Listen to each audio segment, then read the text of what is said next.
Assalamualaikum warahmatullahi wabarakatuh. Halo sahabat semua, lagi dan lagi kita bersyukur kepada Allah Subhanahu wa taala atas segala nikmat yang Allah Subhanahu wa taala telah berikan kepada kita.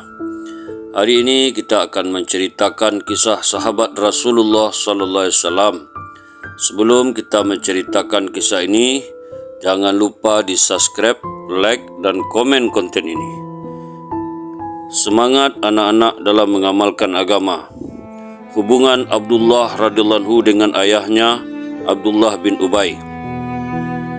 Pada tahun 5 Hijriah terjadilah perang Bani Mustalik yang terkenal. Perang ini dipicu dari pertengkaran seorang muhajir dengan seorang ansar. Kemudian pertengkaran itu menyebabkan kerusuhan di antara dua golongan itu. Peristiwa itu hampir saja menyebabkan pertumpahan darah di antara mereka. Tetapi ada sebagian orang yang berusaha mendamaikan dan menyatukan mereka kembali.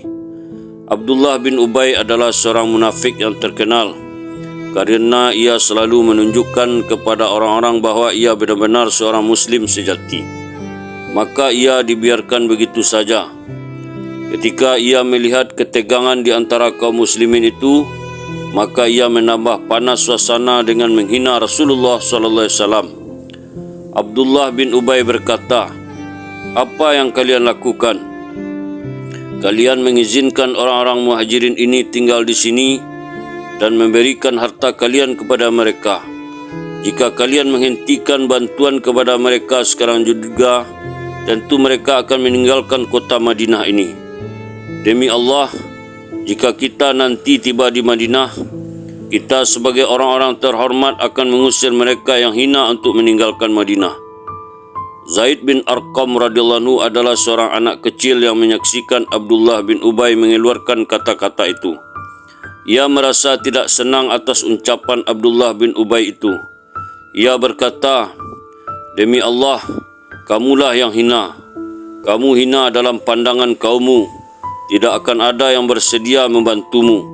Sedangkan Rasulullah SAW adalah seorang yang terhormat. Menurut Allah pun beliau terhormat dalam pandangan kaumnya." Abdullah bin Ubay menyahut, "Diamlah, aku hanya bercanda." Namun Zaid radhiyallahu anhu tidak merasa puas. Dia segera melaporkan hal ini kepada Rasulullah SAW. Mendengar laporan itu, Umar radhiyallahu anhu marah dan meminta izin kepada Nabi sallallahu alaihi wasallam untuk memenggal leher Abdullah bin Ubay.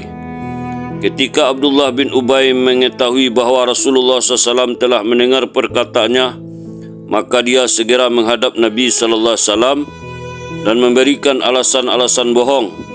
Dia berkata, "Ya Rasulullah, aku tidak pernah berkata demikian. Zaid telah menfitnah saya." Sebagian orang yang ada di situ membela Abdullah bin Ubay. Mereka berkata, "Ya Rasulullah, Abdullah adalah pembesar kaum kami dan ia adalah orang yang terhormat. Bagaimana kita dapat mempercayai ucapan anak kecil itu?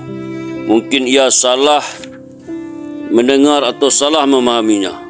Rasulullah SAW menerima pembelaan mereka. Ketika Zaid radhiyallahu anhu mendengar bahawa Abdullah bin Ubay telah menghadap Rasulullah SAW dengan sumpah palsunya dan menyatakan bahawa dirinya tidak bersalah, bahkan menuduh Zaid radhiyallahu anhu telah menfitnah dirinya, dan ternyata alasannya itu diterima oleh Rasulullah SAW. Karena malunya, Zaid radhiyallahu anhu pun segera meninggalkan majlis Rasulullah SAW. Ia pun merasa kecewa sehingga ia tidak pernah menghadiri majlis Rasulullah SAW. Akan tetapi kemudian turunlah surat Al-Munafikun yang menyatakan kebenaran Zaid radhiyallahu anhu dan menyatakan bahawa Abdullah bin Ubay telah bersumpah palsu. Akhirnya jelaslah persoalan antara Abdullah dengan Zaid radhiyallahu anhu dan kebohongan Abdullah bin Ubay pun terbongkar. Abdullah bin Ubay memiliki seorang putra yang bernama Abdullah. Ia telah memeluk Islam dengan disiplin dan sungguh-sungguh. Ia sangat marah kepada ayahnya. Kemudian ia berdiri tegak di pintu gerbang Madinah sambil menghunus pedangnya. Ia berkata kepada ayahnya yang akan memasuki kota Madinah, "Kamu tidak akan dapat memasuki Madinah sebelum kamu menyatakan bahawa kamulah yang bersalah dan kamu adalah orang yang hina, sedangkan Nabi Muhammad sallallahu alaihi wasallam adalah seorang yang terhormat. Abdullah bin Ubay merasa terkejut melihat sikap anaknya itu, kerana biasanya ia selalu menghormatinya.